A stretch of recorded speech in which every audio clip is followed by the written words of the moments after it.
As we continue this journey, let us remember excellence is not an overnight success, but the result of small, consistent actions that over time create an unstoppable momentum.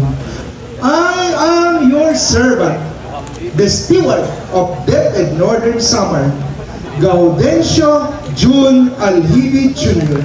At this is the 2025 State of Schools Division Address.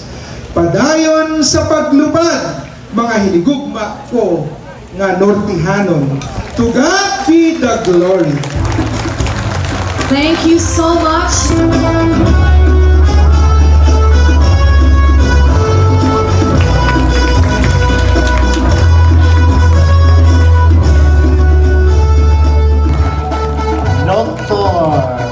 June Alhibi.